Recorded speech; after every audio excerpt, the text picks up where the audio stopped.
Okay, we'll call our meeting of the Wayne County Board of Commissioners to order. Vice Chairman Bill Pate has the invocation today. Thank you, Mr. Chairman. I brought someone in today to do the invocation for us. He needs no introduction, but I will introduce him anyway. Mr. Bill Boyd, he's the state champion of the Marine Corps League. Good friend of mine. I've met him through the Patriots Coalition, the Purple Heart, and it's all yours, Bill. Let us pray. Our Heavenly Father, we thank you, Lord, for the privilege of being here. We thank you for these that serve, Lord, this Board of Commissioners that do such a great work, Lord. We pray that you would undergird them, Lord. Give them wisdom in their deliberations. Lord, just give them unity in their decisions. We just pray that you'd meet their every need. And Father, make us aware of our responsibility to be supporters of those who lead us. We just pray that you'd be with this meeting, Lord, that everything would be done according to thy word, decently and in order. We pray in the name of our Lord and Savior. Amen. Amen. Commissioner Acock. Wait a minute before you stand, please. I got a couple of comments I want to make. As all of you know, 9/11 is coming up. 15 years. I want to, our flag meant a lot on 9/11. A lot of people lost their lives, and also, as you hear in the news media now, a lot of controversy over some of the things that's going on pertaining to our flag and our national anthem. We've got, going all the way back to the Revolutionary War, men and women have sacrificed their life for that flag. We've got a lady sitting in the office to sacrifice more than anybody else in this room. And we got to remember that. Our young people have got to be educated on what that flag represents. And for it to not be honored, this hurts me. So when we say the pledge this morning, hopefully everybody's heart's in the right place. Thank y'all. I pledge allegiance to the flag of the United States of America and to the republic for which it stands, one nation, under God, indivisible, with liberty and justice for all. Okay. Okay, the approval of the minutes of August 16, 2016. We have a motion to approve. So moved, Mr. Chairman. Okay, we got a motion to approve. Any discussion? All those in favor of the motion signify by raising your right hand. Okay, and then adjustments to the agenda. Mr. Wood. Yeah, Mr. Chairman, we have 4 adjustments to the agenda. The first one would be under new business as number 6. We've received the bids in on lot number 8 at Park East Industrial Park, and we'd like to add those bids to the agenda, and we'll go over the details of that. We did do that at the 8 o'clock meeting. There is, then we have a number 7 would be a resolution on exempting us from the requirements of doing an RFQ for a materials testing engineering firm for that Lot 8 project. Since the estimated cost will be considerably under $50,000, we can do this. So I'm recommending that you add that to the agenda as well. We discussed that at the 8 o'clock meeting. So that would be number 7.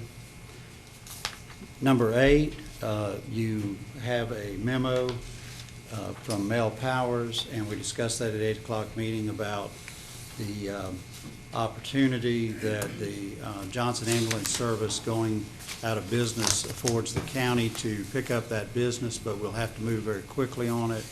And so you have a report from him that details our plans to do that, what it would cost, and how we would deploy that personnel and also get the necessary equipment for that.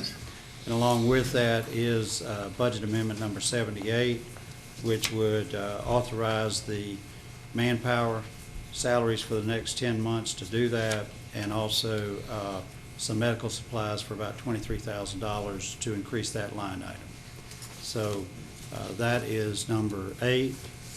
And then number 9 is you have 2 authorizations for our consultant, W.K. Dixon, out at the airport for projects there. And we'd recommend that you add that as well. Okay.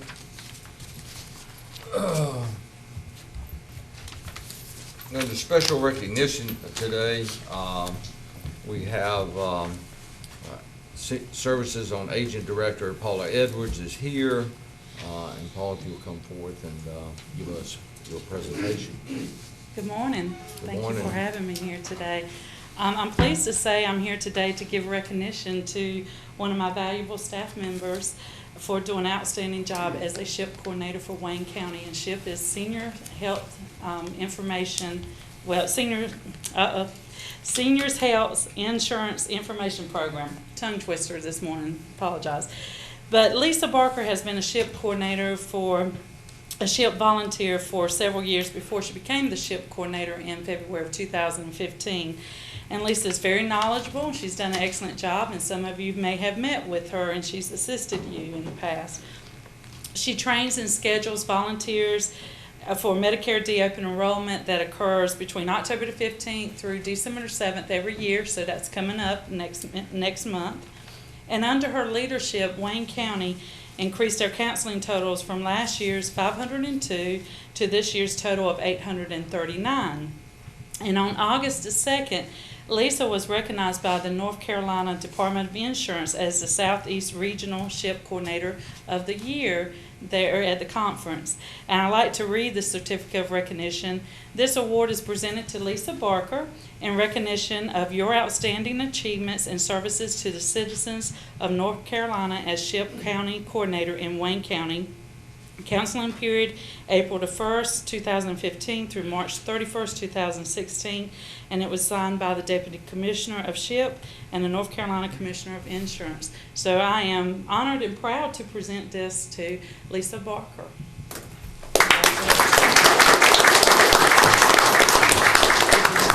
Let's go down there and get a picture with that. That's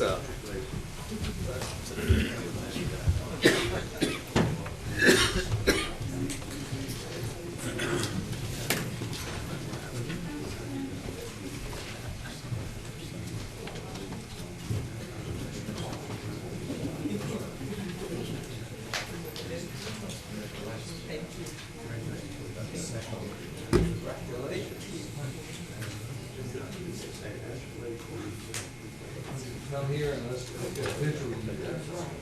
Right in the seat.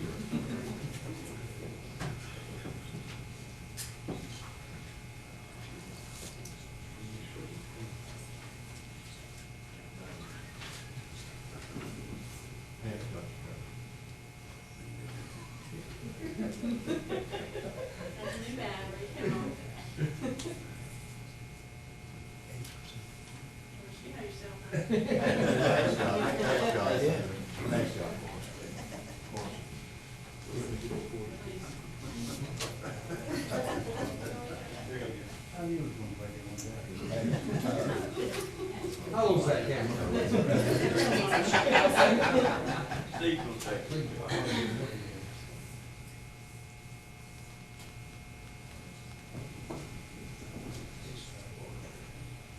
Might as well get one for the music. That's all right. Oh, that would work. Thank you.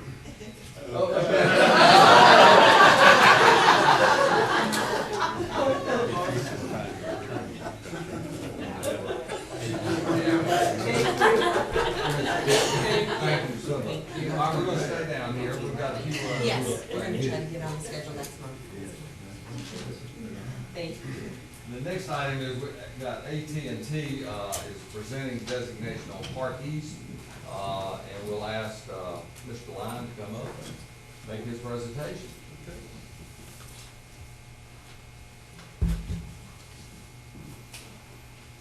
All right, well, I was wondering what the length was. Well, we couldn't find the power, so we couldn't plug it, but we'll go without it. I am John Lyon, AT&T's Regional Director of External Affairs for Eastern North Carolina. And I've had the pleasure of working with many of you here in this room over the last 8 years.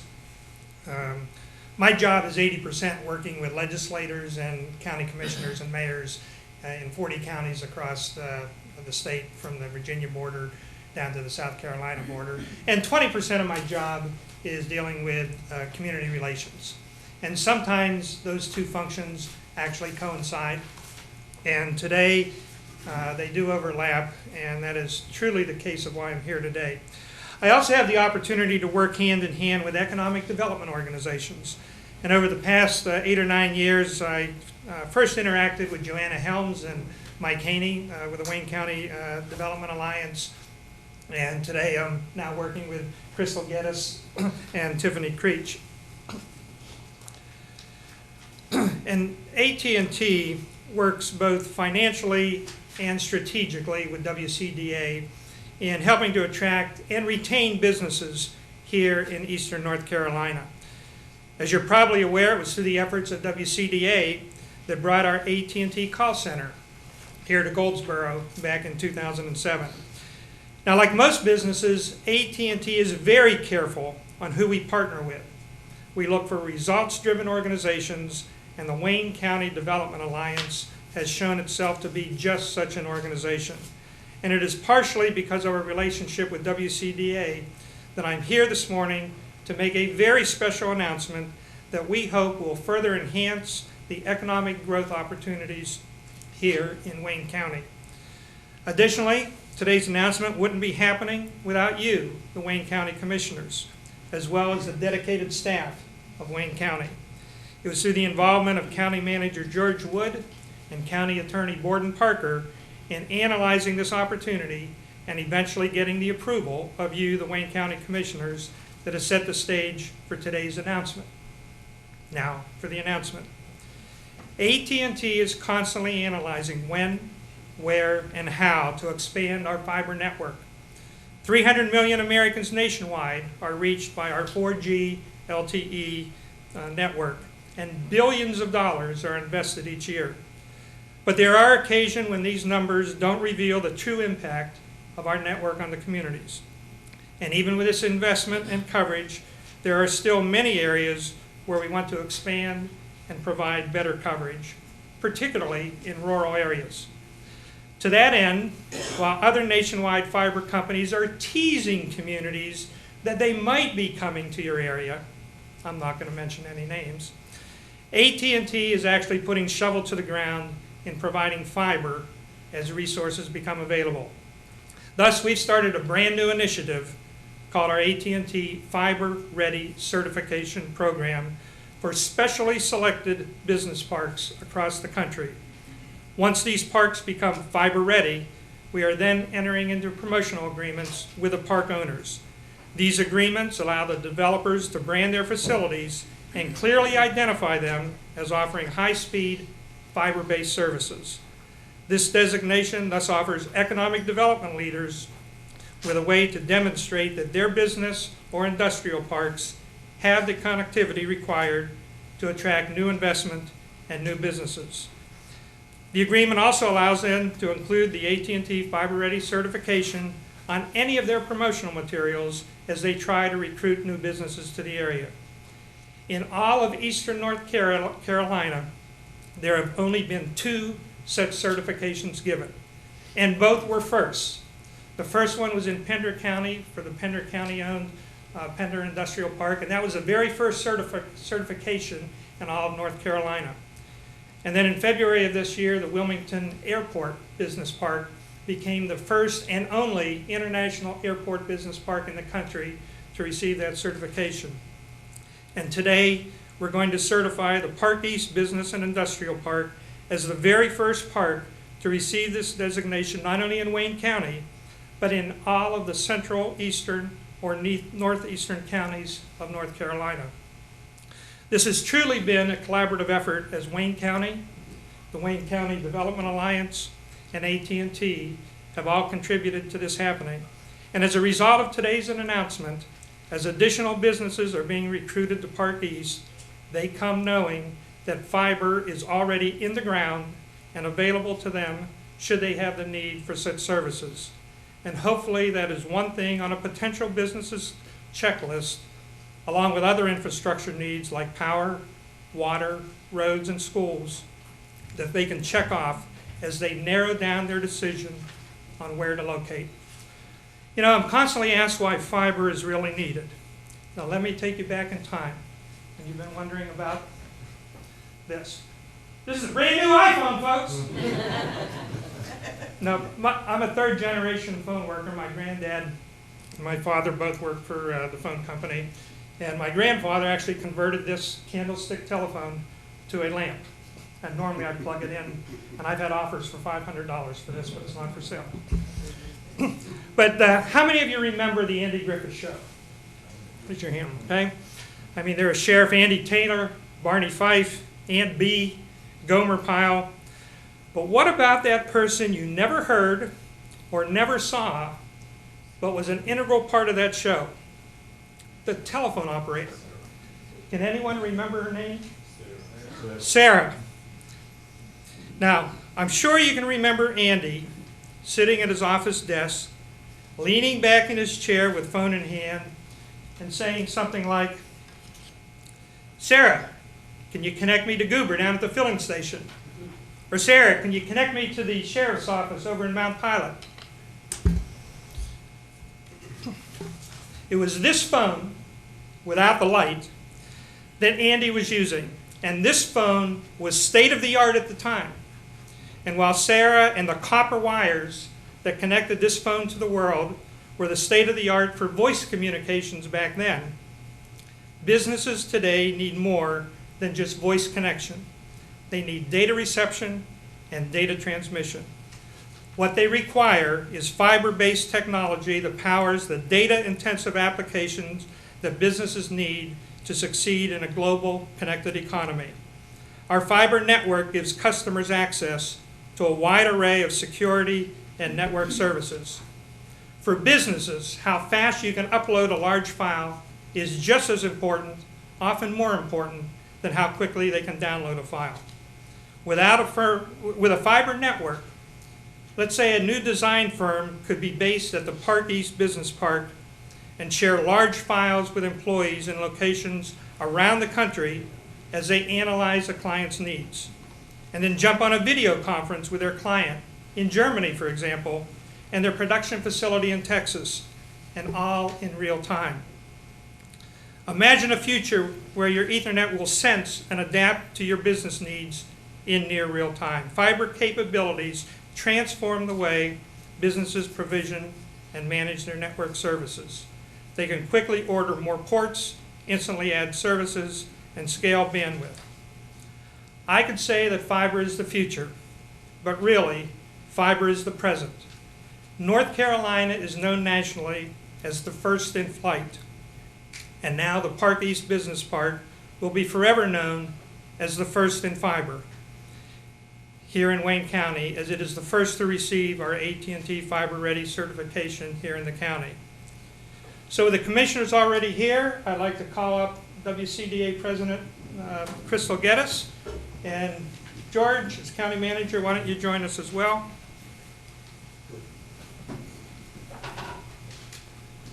Why don't you join the commissioners up front? On behalf of AT&T, I'd like to present to the county and to the Wayne County Development Alliance these plaques that each of your organizations can display at your facilities, a nice visual your teams can point to when prospective businesses are visiting with you. And I'm going to read this. It says, "In recognition of the availability and advanced telecommunications services at this location, developed by AT&T's state-of-the-art fiber optic facilities, and of the commitment of," and one of these reads Wayne County Development Alliance, and the other Wayne County, "to facilitate economic growth and attract jobs to this region, Park East Industrial Business Park is hereby certified as AT&T Fiber Ready." Commissioner? Congratulations. Thank you. Come step up here, we're gonna have some pictures.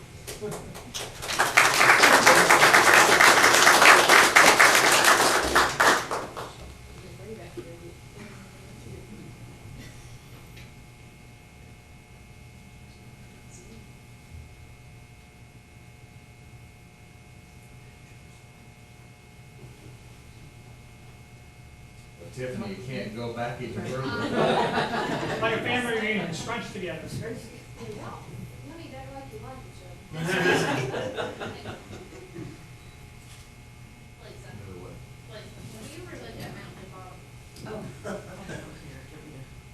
You wanna leave the phone?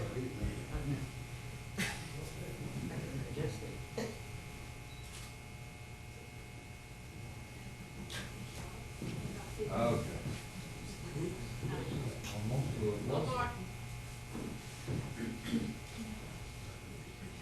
Thank you. Thank you so much. Pardon? That's right. And while we're all down here, we've got one more presentation, and I think Mr. Miller is coming up to make a presentation. This will take about Well, I hope.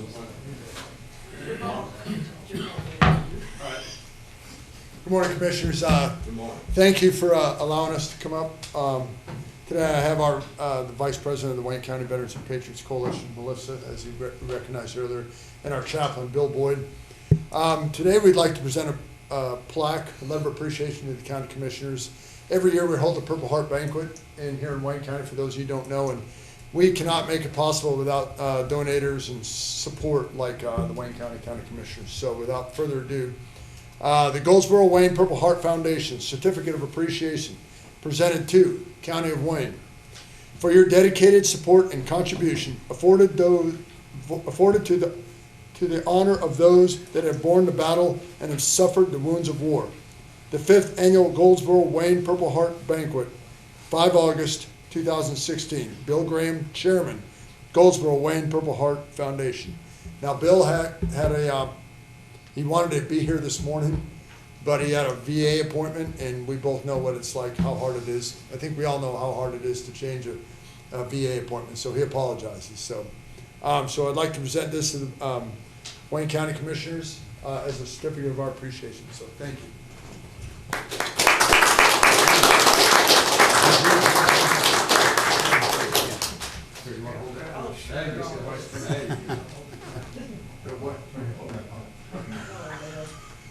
All right, we're gonna swoosh together a little bit.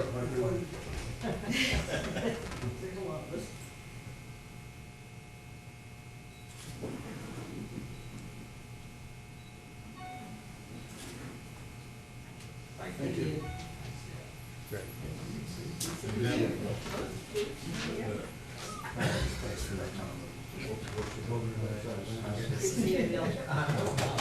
Good morning. Bill, nice to see you. Oh, yeah. Good to see you. Mr. Miller.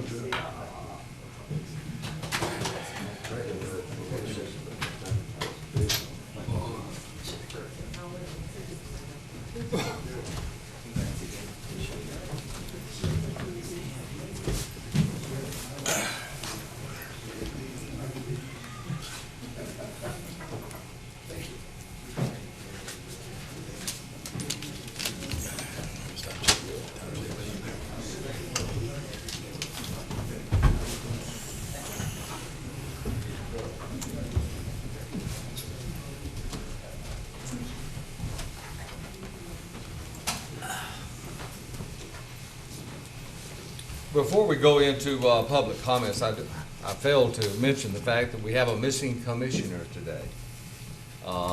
We hope all of you will keep Ed in your prayers. He is in the hospital with a procedure, and we hope to have him out shortly. So please keep him in your prayers. Okay, we're now going into public comment.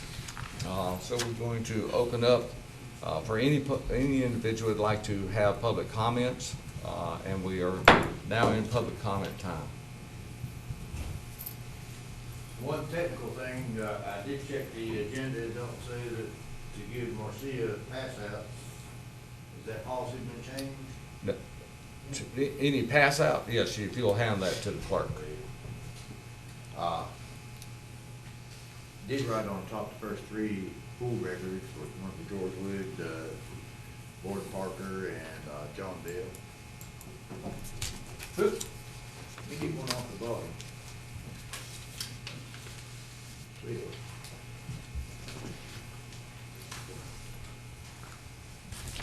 Tom Drew, P.O. Box 587, Goldsboro, North Carolina, 27533. One of the presentations this morning, as far as communications, on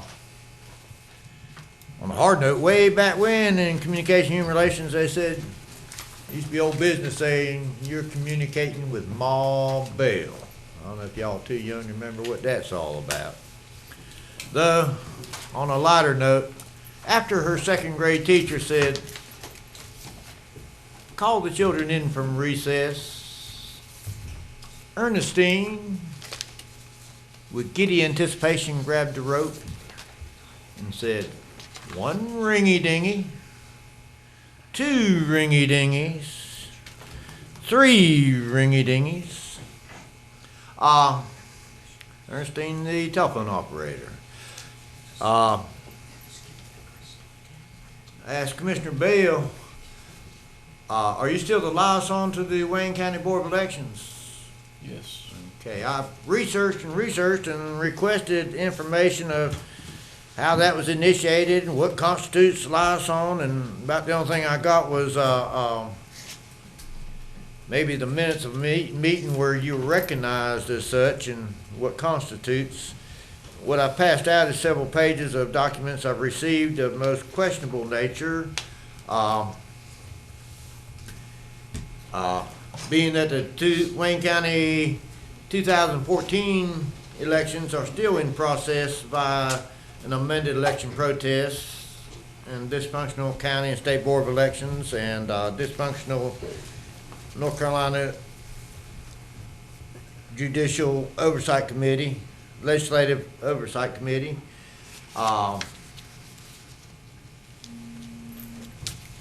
Several pages of documents, even the first one where I've been banned from the Board of Elections, and there's no witnesses or evidence to certify that. And a little over a year ago, beginning of summer before last, understanding a ban was threatened, I sought then how one would appeal such a ban, and that information has never been provided. But I have been provided documents. There's a few of those. Pass out some missing one page. First page addressing the most current communication. Then November 30th addressing a ban. And the third page would be recognized as an affidavit that would be not recognized in court because it's not signed. It's got a mechanically printed name. It's got a date. And the third page, which is missing here, sought a copy of the minutes of the preliminary hearing. It was unsigned. The next page, which I do have a copy, is the findings of fact, unsigned, as provided Board of Elections. On, Wayne County Board of Elections dysfunctional for a long, long time. Also seeking copy or digital recordings from the Board of Election parking lot, June 30th, told they do not exist. Why they do not, did they ever exist, and such is still in process, no reply. That a crime could happen there, but as I addressed beginning of last year when some of the computers were missing from the one of the satellite offices of the Board of Elections, what's been missing from the day the Board of Elections opened in Wayne County 100 or so years ago is electoral due process. Thank you, Mr. Drew. Is there anyone else that'd like to address the Board of Commissioners? Last call. Okay, we're gonna move on. We'll close out our public comment period. Appointments Committee, Mr. Gurley. Yes, Mr. Chairman, we have one. We met this morning and like to recommend Randy Gray to the Wayne County Planning Board, and I'd like to put this in the form of a motion. Okay, we've got a motion on the floor. Is there any discussion on the motion? Being none, all those in favor of the motion signify by raising your right hand. Okay, unanimously appointed. Unfinished business. Motion to authorize county manager to negotiate an engineering contract with SEPI Engineering for the full design, bid documents, contract documents, and inspection services for Canterbury Village, North Creek Subdivision Street Improvements Project. Commissioner Mayo.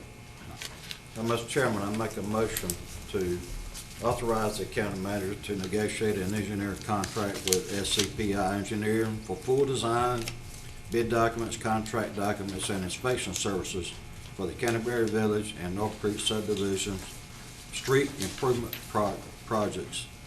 Make that a form of a motion, Mr. Chairman. Now, we have a motion on the floor. Any discussion on the motion? Being none, all those in favor signify by raising your right hand. That's unanimously approved. Okay, consent agenda. Mr. Wood. Mr. Chairman, we went over all of these at the 8 o'clock work session. All of these applications for exclusion are in order. You have several proclamations in there, an appointment to the Little River Fire District Commission, establishing a public hearing, and then also a Board of Adjustment meeting. Then you have some small changes to the Health Department, patient fees, eligibility, and bad debt write-off policies. And number 9, I would like to talk about a little bit, and that is we want to convey 38.33 acres in Park East Industrial Park to the Wayne County Development Alliance. As y'all know, we have made the decision to market these acreages as commercial property instead of industrial property. And with that, it is far easier for the Wayne County Development Alliance to sell property than it is for the county, because we would have to use the upset bid method. So the county attorney and I are recommending that you convey this property to the Wayne County Development Alliance for that purpose. Okay. All right, do we have a motion to approve the consent agenda? So moved, Mr. Chairman. All right, we have a motion to approve the consent agenda. Any discussion on the motion? Not, all those in favor signify by raising your right hand. Okay, that's unanimously approved. At this time, I do want to recognize a individual that is visiting with us today. Mr. Kenneth Coley is participating with the Leadership Wayne program that's sponsored by the Chamber of Commerce, and he is here today, and we want to acknowledge him in our as such. Thank you. Okay, under new business, motion to approve a Senior Center Month proclamation and Senior Center Month activities update. Good morning again. Good morning. Yes, September is Senior Center Month, and with your permission, I would like to read the proclamation Sure, and then have sure, the that'd be great. commissioners to accept. North Carolina, Wayne County, whereas older Americans are significant members of our society, investing their wisdom and experience to help enrich and better the lives of younger generations. And whereas the Wayne County Peggy M. Seeger Senior Center has acted as a catalyst for mobilizing the creativity, energy, vitality, and commitment of older residents of Wayne County. And whereas through a wide array of services, programs, and activities, senior centers empower older citizens of Wayne County, North Carolina, to contribute to their own health and well-being and the health and well-being of their fellow citizens of all ages. And whereas the Wayne County Senior Center affirms the dignity, self-worth, and independence of older persons by facilitating their decision and actions, tapping their experiences, skills, and knowledge, and enabling their continued contributions to the community.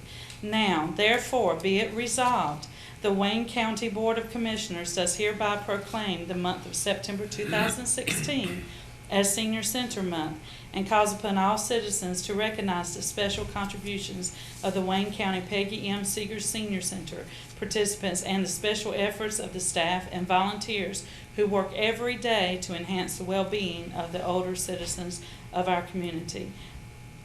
Adopted this day, the 6th day of September 2016. Thank you. Okay, do I have a motion that we pass on this? Accept it. We do have a motion on the floor to adopt the resolution. Is there any discussion on the motion?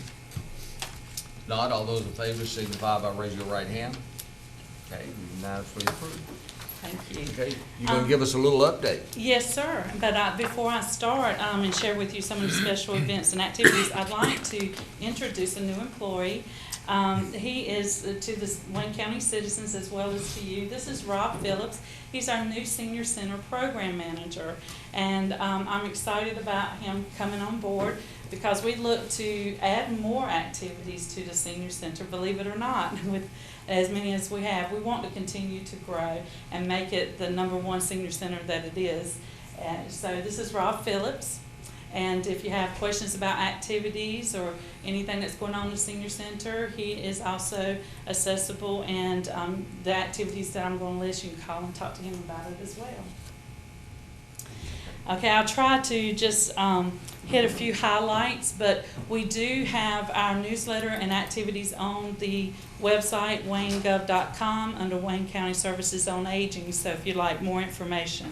But some of the activities that we have in celebrating Senior Center Month, we have a drama presentation by the drama team on September the 13th at 3 o'clock.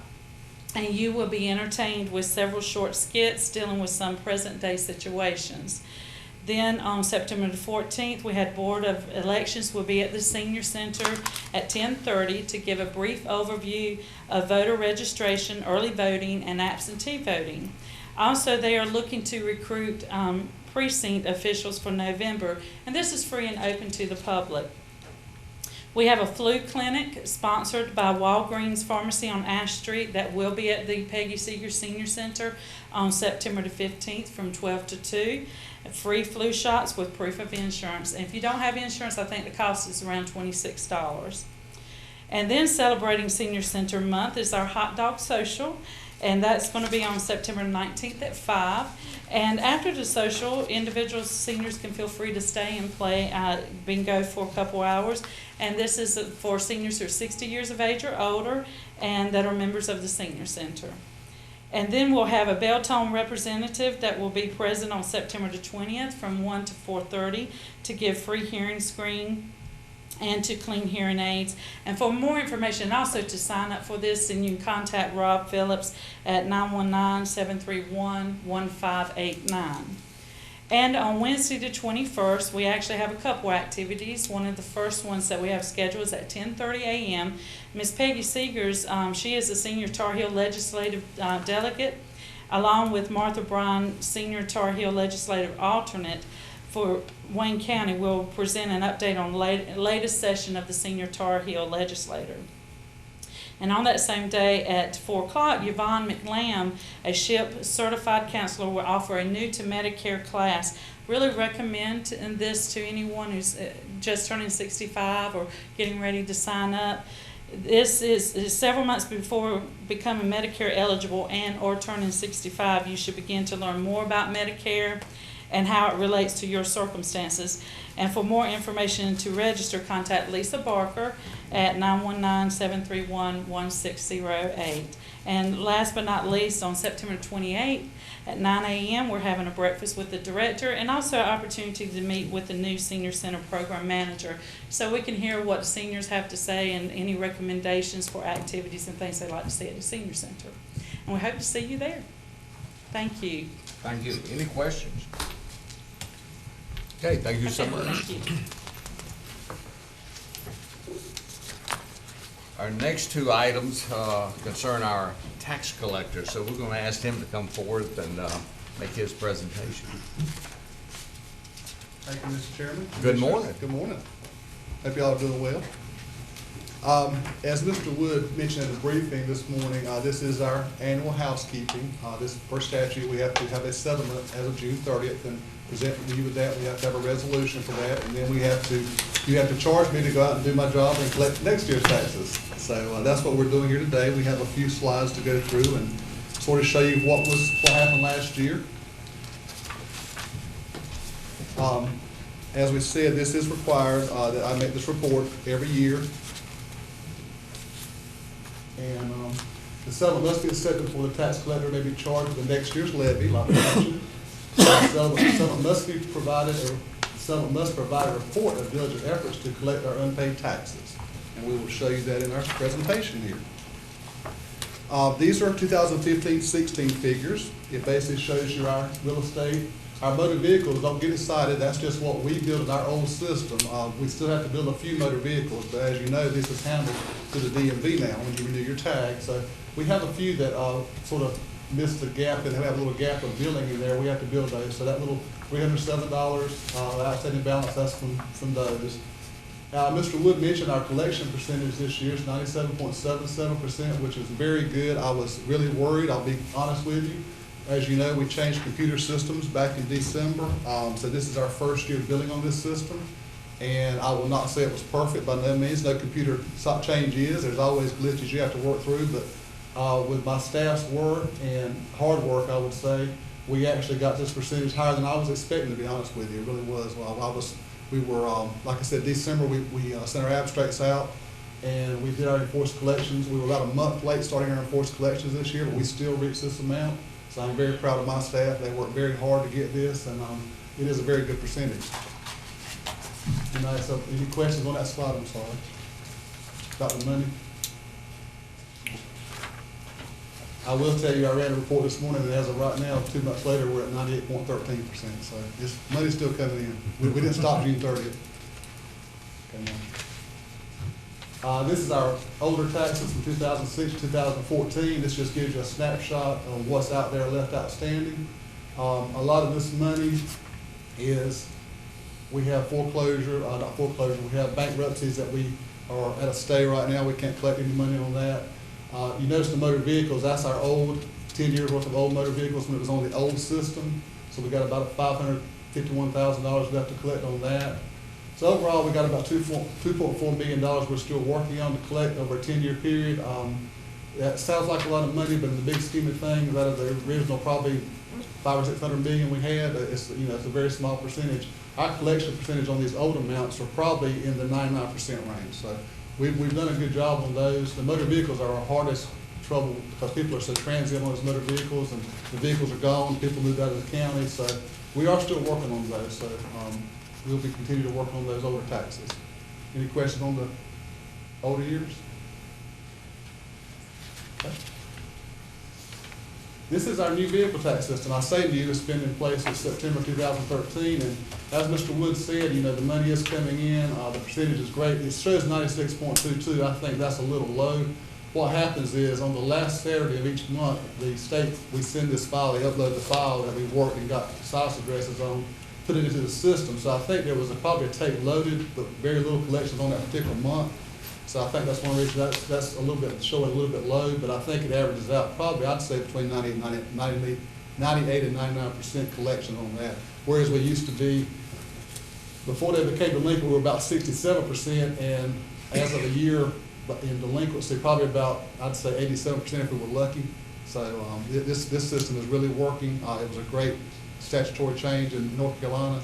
It gets the money in ahead of time versus in arrears the way the old system works. So this is very good. The total number of registered vehicles in Wayne County are right at 110,000 vehicles. I think that's the interesting part of that slide, 110,000 vehicles registered in Wayne County. Whoa. Any more questions about the vehicle taxes? Okay. This is the slide I was mentioning earlier about I was concerned about. If you notice the numbers, our wage garnishments dropped significantly. However, we were a month behind before we started those, but yet our percentage still came out excellent like it did. So our people did work. You'll see the bank account levies were up, our rent attachments were up, and our foreclosures were down some. But again, that was our transition. We try to do about 120 a year. That's our goal, to do about about 20 a month. But even with those numbers, like I said, our collection percentage was really up, and I think it's twofold. Our collection people really work hard, but I think people are paying their taxes. You can tell the economy is changing a little bit. People are paying more timely, and they tend to be setting aside more money and paying them when they're supposed to, versus us having to go out and do our enforced collections with that. Any questions on that slide? Our debt set-off. We do a debt set-off program. That is where we send the names of delinquent taxes into the state, and if people are to receive a refund on their state income taxes, we can attach those to pay these delinquent taxes. During 15-16, we collected 261 debtors. This amount is actually down too, and we attributed this, and this is a statewide issue. State refunds were cut. People did not get the money they've been getting in past years back. I don't know if it's the state income tax laws or what it was, but we saw a drop in this amount right here. And then the last bullet point there, due to timing with the implementation of our new software, we're not able to get these to the clearinghouse in March like we usually do. We'll be sending that file in December, which will get us in line for the January returns when they start coming back in January. Any questions about this at all?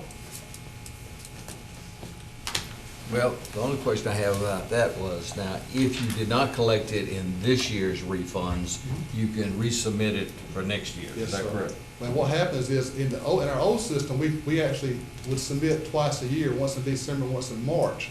And then once we resubmit it in December again, it will wipe out the old stuff. In our new system, it actually holds those in there. And you have a priority list. There's a lot of agencies going after this money. And once you get your place in line, then that's where you are. With this new system, once we get our place in line, we don't wipe those out and do every time. We actually just add two. So that'll be a great thing. Okay. That's it. And that's our settlement. Any questions I can answer about where we were, or like I said, we hadn't stopped collecting. That was a snapshot day. I do have one question. Okay, Commissioner. I know it's a small part now with the vehicle tax, but those who end up going out of state to try to renew their license plate, or any cooperative agreements with the other states with flag, you let us know. Not at this time. I hadn't heard anything about that, no, sir. We have not. And like I said, with the percentage we're collecting on this, Yeah. we're getting that money, man. Well, it's such a small percentage, I know it's where we're going after anyway, but, yeah. There are several states changing to this system.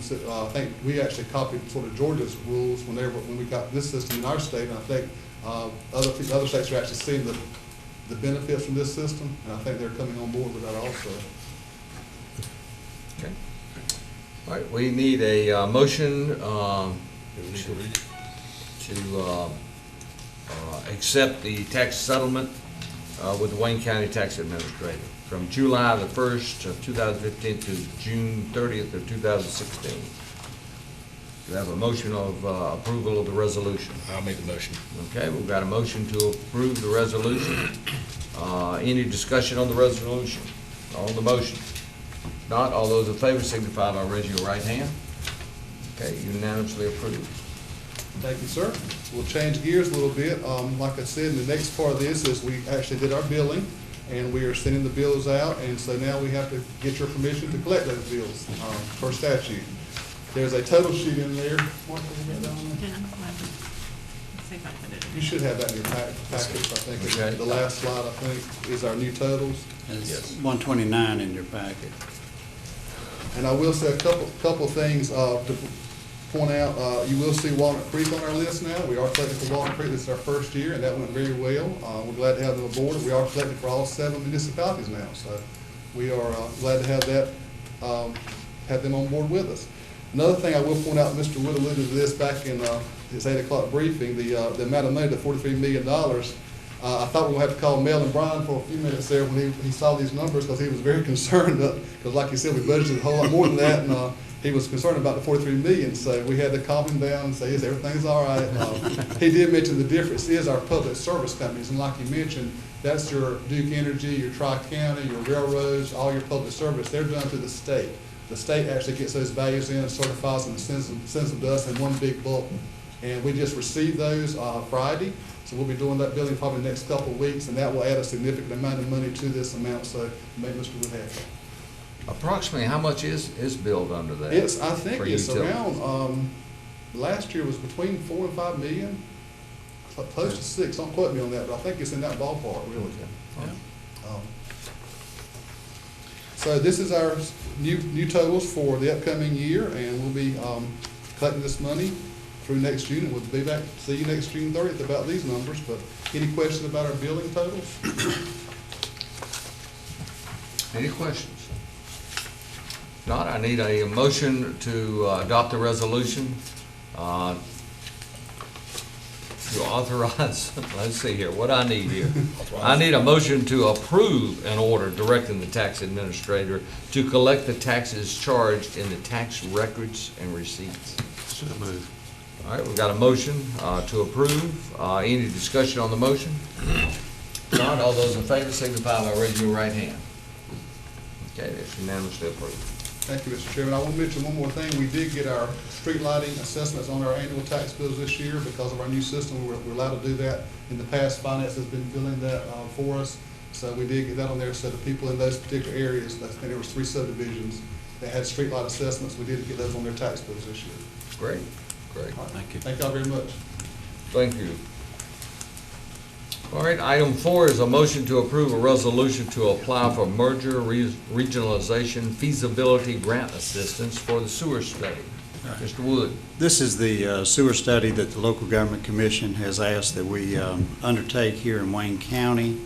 They're calling it a merger or regionalization feasibility study. And they have a grant that we can apply for, up to $50,000 for that. We do have municipal engineering working with us to get that grant application prepared. It's due in September 15th. And part of that approval process is, this is a standard resolution that the department requires us to pass, and it basically what it does is it verifies that you did authorize me to file for the grant. Okay. So we'll need a motion to approve that resolution. Motion to approve, Mr. Chairman. All right, we have a motion on the floor. Any discussion on the motion? None. All those in favor signify by raising your right hand. Okay, that's approved. And now, Mr. Wood, you're going to give us a medical plan update. Right. This is going to be brief, but I wanted y'all to see what our concerns have been towards the end of last fiscal year. Marcia, if you can put that up there. I really don't have it on here. You don't? Mm-mm. Okay. I think it'll be too small anyway. All right. If you look at page 133 and 134 in your packet, and then 135. Those are the 3 I want to go over. 133 is the prior year, and you'll see that we were $627,000 short that year. And we knew that. We made some adjustments in the plan, and we thought we were going to be in better shape coming into 15-16. But if you look at 15-16 on page 134, down towards the bottom of the page, first of all, you'll see that it's broken out by the PPO, which is our basic plan, and then the HSA, which is the health services account plan, and then you have the combined. I want to concentrate on the combined because that's the net effect on our health insurance fund. If you look under the 4th column, you'll see it's headed pharmacy. Our pharmacy charges increased 33% in 1 year. So that's for more utilization, but I think also everybody's been reading about how pharmacy costs have been jacked up. I know it's been in the paper about the EpiPen, how that company raised the rates, I think 500% or something. But bottom line is our pharmacy charges went up 33% over the previous year and what we had budgeted. If you look at the medical claims, they were up 122%. I mean 22.89%, so it's 122. And now the stop loss credits, that's a good thing. That's where we're reimbursed from our stop loss insurance. But it was up 89% from the previous year. So it's good in one sense, we're getting reimbursed. It's bad that we had to tap into it. So it's not a good situation. But what I really wanted to focus in on, if you look under the heading, it's the 8th column over. It's headed total cost. Does everybody see that? Yes. I want you to focus in on March, April, May, and June. You can see we were averaging $500,000 and $600,000 a month. And the reason you got hit with those budget amendments right at the end of the year is because that's when things started going south. In March, our claims jacked up to $966,000. And then to compound the problem, in April they went up $1,195,000 before settling back into the 600, but then we almost went to 700,000 in June. So that is what really messed up our claims year for the year, and I wanted to point that out to you. If you go to the final column, the last line, you'll see that we overspent the budget, the original budget, by $666,281. And if you remember, we had to do budget amendments for about that amount. But I wanted y'all to see that. Now, we think we have, if you remember, in the current, when we got back in March of this past year, we started looking at where we thought we needed to be going forward. If you recall, we put some cost-saving measures in place there. So we'll be getting back with Mark III sometime probably in October, because we want to see how the first 3 months look there and see if we've corrected for it. If not, then we'll need to take some action early. But a lot of this, I just want to point out, this is really almost like an entitlement program. If people use it, we have to pay it. And it's an estimation game every year. We don't know exactly what the utilization is going to be. But what this means is we had a number of fairly expensive claims. And that gets us to the next page, 135. Now, under HIPAA, we can't give out, obviously, the client's name or anything like that. But every one of these represents, these are the top 25 high-cost claimants. So each one of these is an individual claim. And I just want you to go through there a little bit and look at what was billed, what was allowed. What was billed was, if you go to the bottom line, is $4.8 million. What was allowed was $2.8 million. Now, what that is remember, we're in the PPO, the preferred provider organizations, so you're in Blue Cross's PPO. And what that does is give you about a 40 to 42% discount on average, but that's on average. But you can see it saved us a significant amount of money.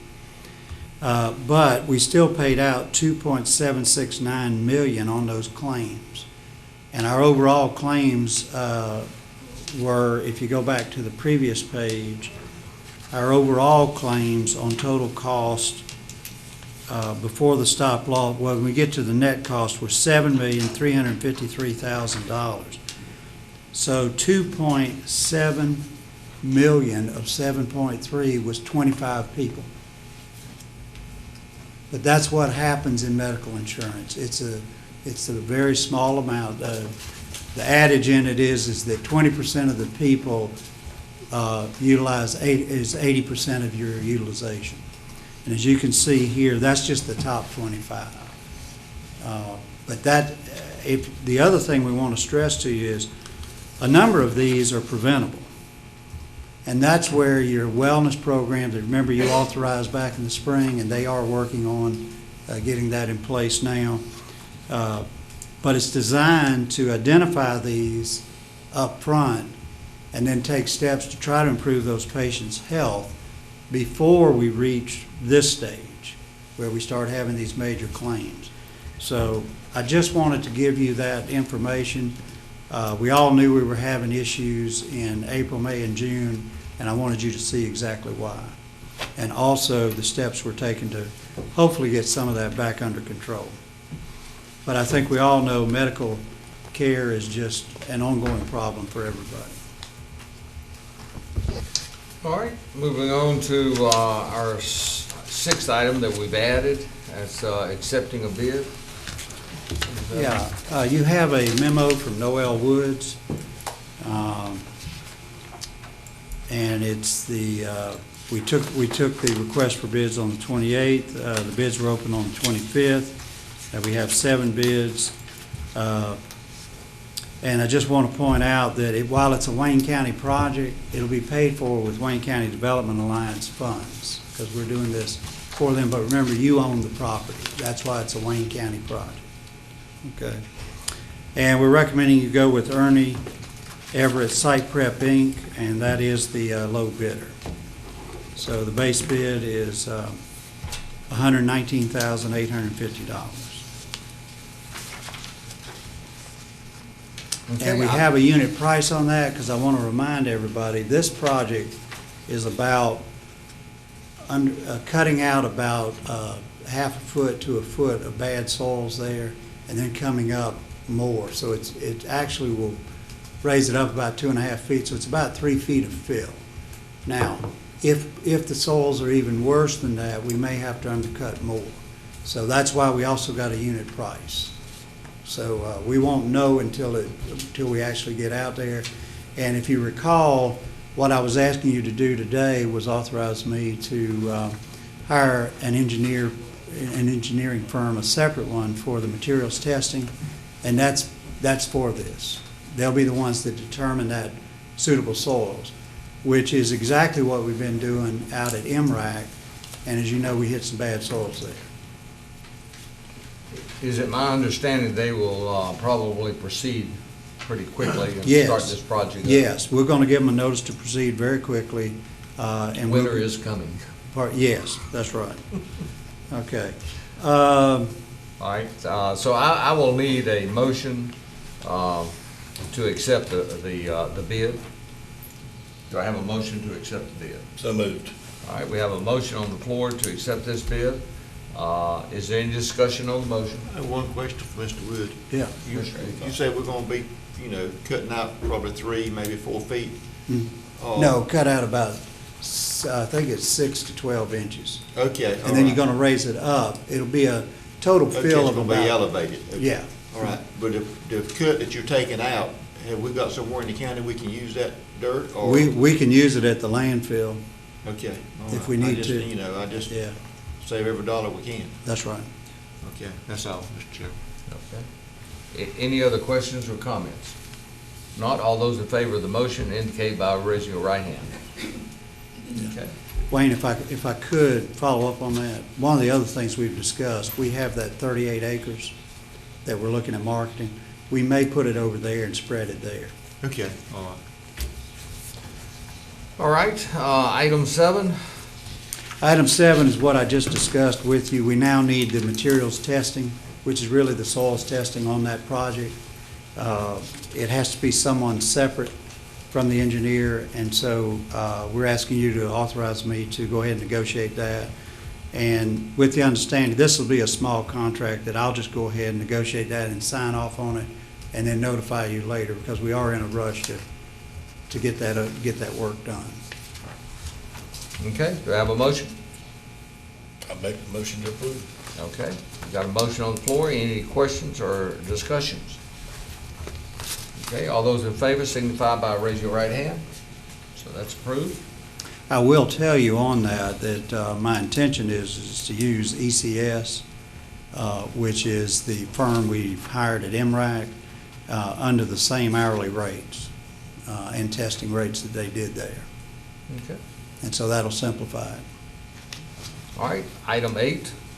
Item 8 is the issue that Mel brought to you about Wayne Nett. I don't know, do you want him to come back and make any formal presentation here at the 9 o'clock meeting? Does anybody have? Is everybody good with that? No, we're good. I do think it's a good opportunity, as we saw when we had 3 of their large clients asked to come over to us back about 4 months ago. We made that transition. I thought that Mel, Brian, and Nanette all did a very good job on that, estimating what the impact would be. We were able to adjust to that very well. I had to step out of the room when he made his presentation, so I just want to make sure this was covered. The 30 part-time employees, that's what we're starting with now because we've got to move immediately. But at some point, we're going to want to transition some of those over to full-time. So I didn't know if he covered that or not. If it wasn't covered, that we'll be back to you with that. But we want to let us get in there, let us run the operation, and then we'll come in and make a recommendation to you on some of those need to be full-time positions, just like we have with the rest of Wayne Net. But this has happened so quickly. I hope y'all appreciate it happened Tuesday. We had a fairly lengthy meeting on Thursday, and prior to Thursday, that I had already had them working on the numbers. So this has been pretty fast. And so we're going to go with the part-time because we already have them, and we're looking at hiring, obviously, a number of their people.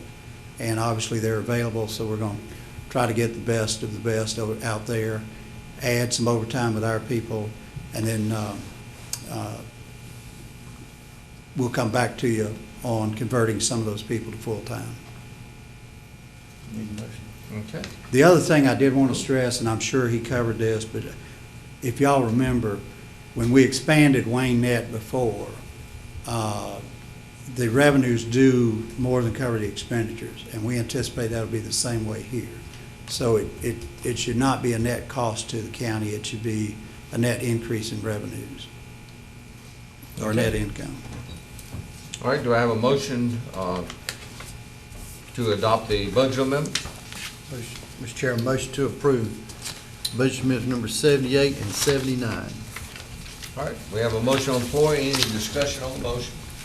Not, all those in favor signify by raising your right hand. Okay, that's approved. And the last item that you've added is we have 2 work authorizations for W.K. Dixon out at the airport on 2 projects there. And we would recommend your approval there, and you have those in your packet. Okay, do I have a motion? Mr. Chairman, Okay. I move to approve the work of W.K. Dixon Company Incorporated at the Jetport for the replacement of the omnidirectional approach lighting system and other matters. All right, we have a motion on the floor. Any discussion on the motion? Not, all those in favor signify by raising your right hand. Okay, that's approved. And before we go over to county manager's comment, I have some sad news to report. I received a letter today from our clerk of court,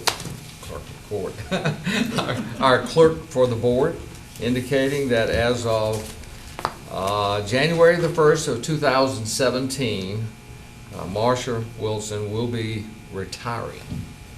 So we are definitely going to be missing, already missing, a valuable part of our team. And we wish her well, though. And I know that she's well earned her retirement. Thank you. Thank you. Mr. Chairman, my paperwork is saying 2019. That's what mine says. You know, I like your letter better.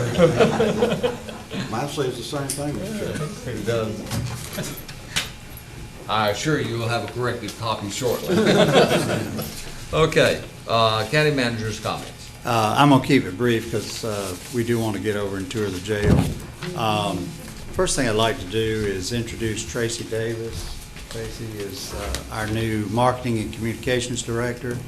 She comes with a great deal of background. I've given you the details of her background, but just to refresh a little bit, she's got a BS from UNC Wilmington, and she has an MPA from UNC Wilmington. She has been a town manager and a deputy town manager, and also has been the director of communications for the city of Fayetteville for about 2 years. So she comes well qualified for this position. She knows local government, and she also knows communications and marketing.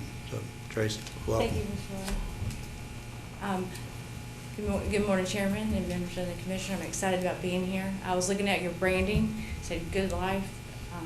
I live here. I mean, as a native of Goldsboro, a graduate from East Wayne High School, I'm excited to be here and the new opportunities in this position. Well, great. Welcome. Welcome. Thank you. Thank you. And the other, just wanted to make you aware, all the projects are still on schedule. We've got a lot going on. As you'll see at the jail today, we're finishing up with that. We're still on target to finish towards the end of October, move in sometime mid to late November, because there's some things they want to shake down there. They'll be doing some training with the folks on this. We've had people hired that are jailers, and they're working in the other jail, but we've got to train them on the operation of this jail. And if you recall, part of our contract with Mosley is that they're to do that training. So we've got to do that, and then we can finally open it up. So it may be December before we actually take it over and start actually putting prisoners in there.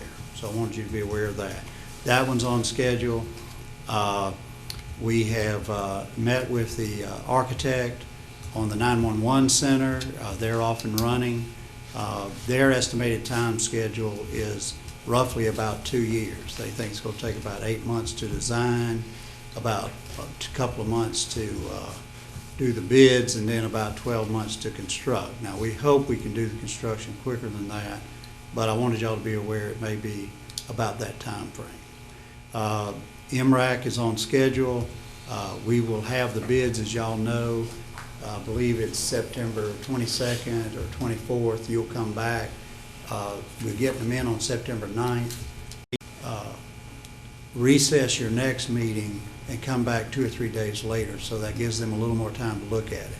There were a few packages that had to have an addendum, and what they have asked for there, and I agreed with, was rather than confuse those bids, is those bids will be out in they'll come back in about 1 week later, because you had to have time to send the addendum out to the subcontractors bidding on those.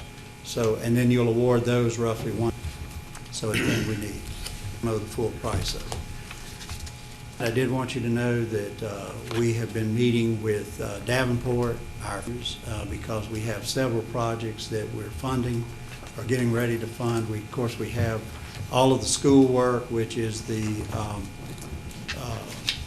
elementary school.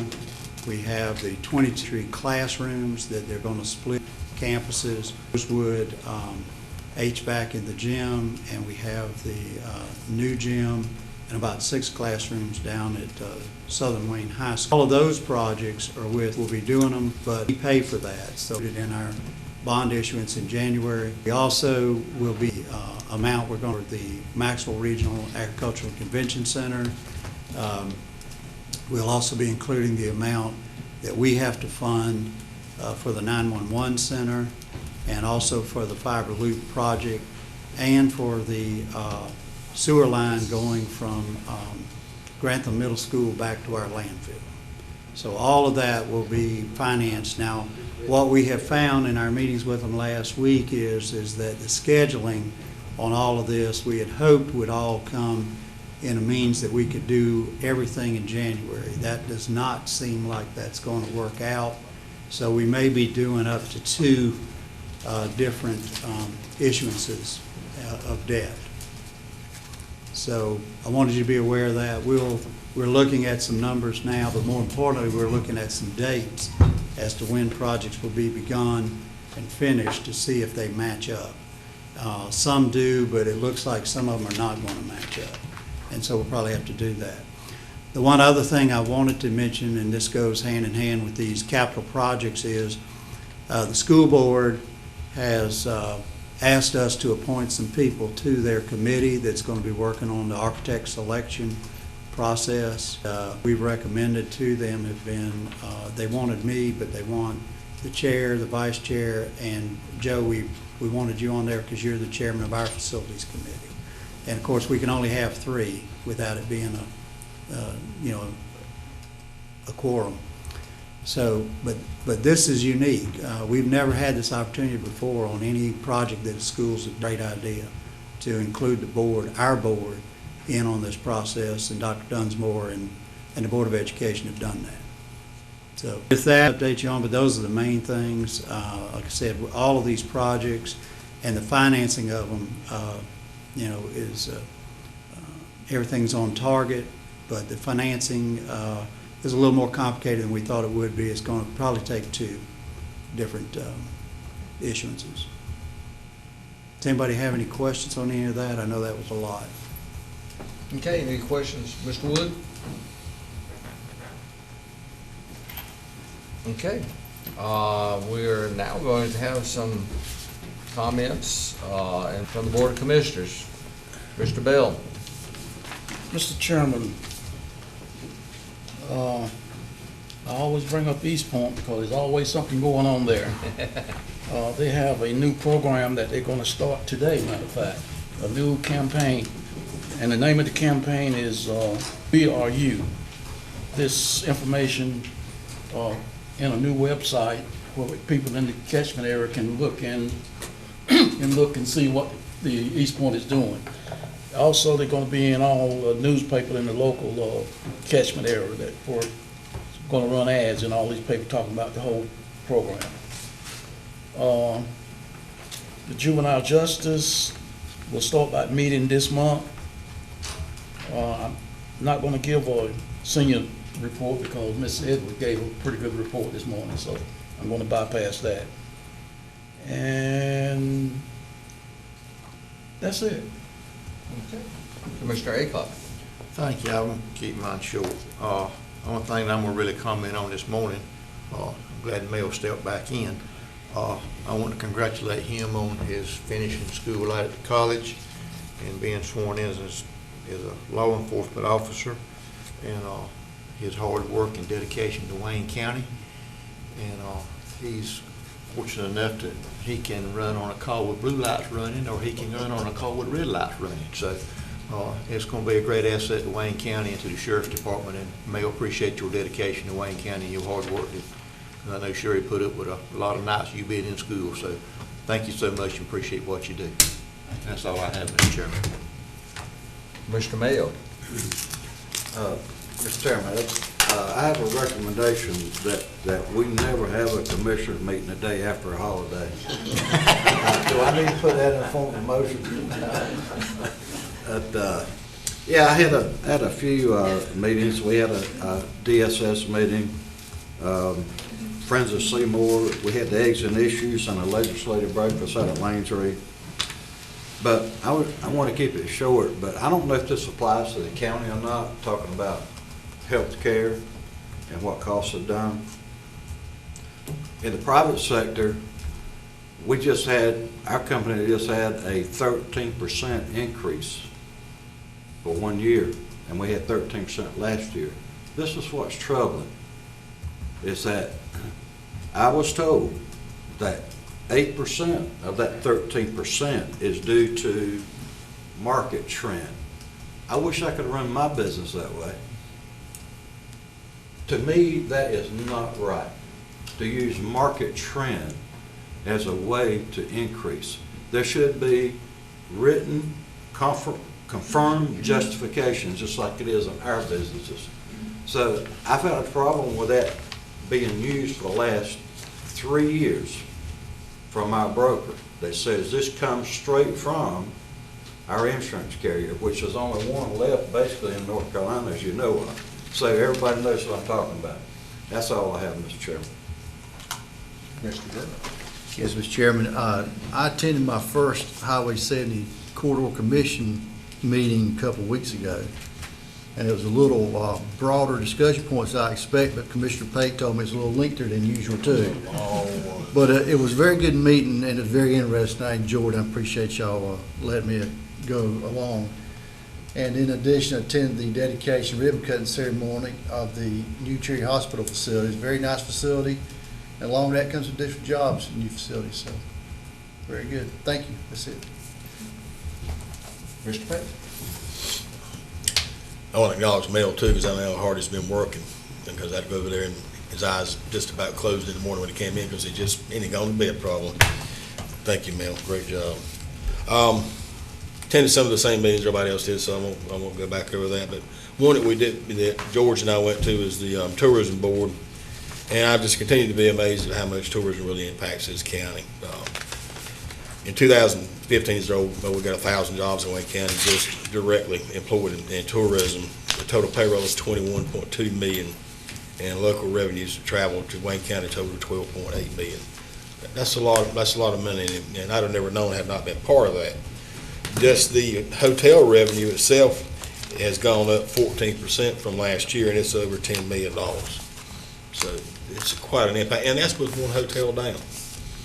And Gretchen and Scott, I think, went to Texas to a convention, and we sent, we shared the brochure that we put together for the convention center so we could go ahead and start creating that interest.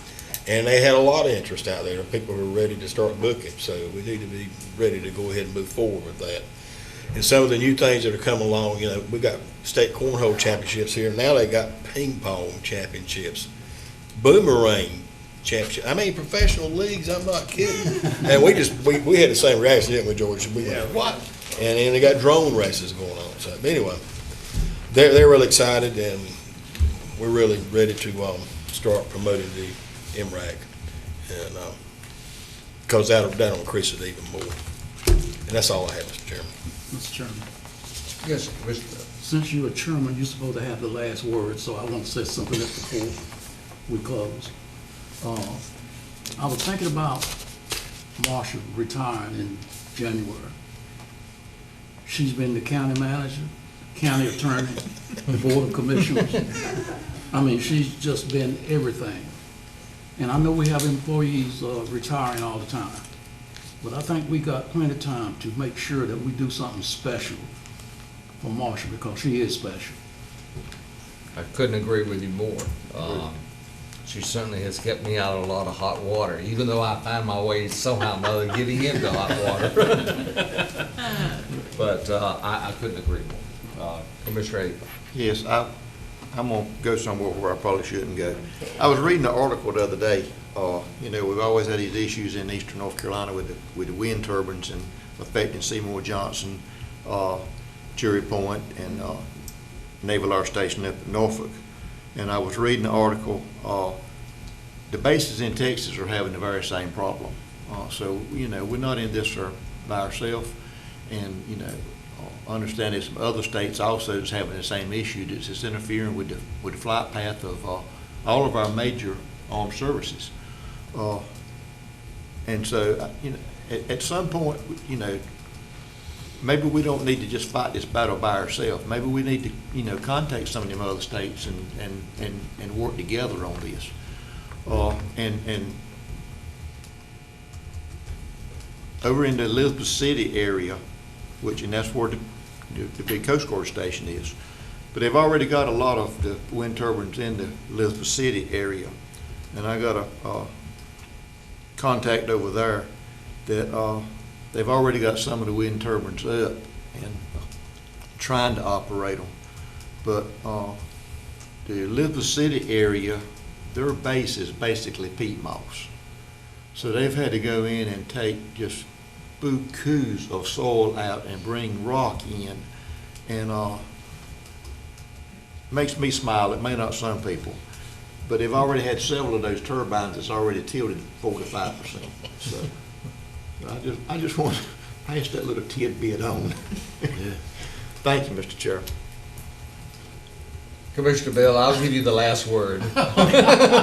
Well, the one thing, Mr. Acock, that we have to consider is that some of these other areas doesn't have their bombing range, you know, where their aircraft have to come down to a certain, you know, altitude. And apparently Texas does it. Was it Fort Hood? Is that Fort Hood? No, they don't have a bombing range there. Well, I read an article, an extensive article, that they're all having the same issue in Texas at some of the bases. All right, we're going to recess our meeting, and we are going to go and take a tour of the Carrier Weathers Detention Center. Afterwards, we're going to have lunch. So there's no further business. We are recessed.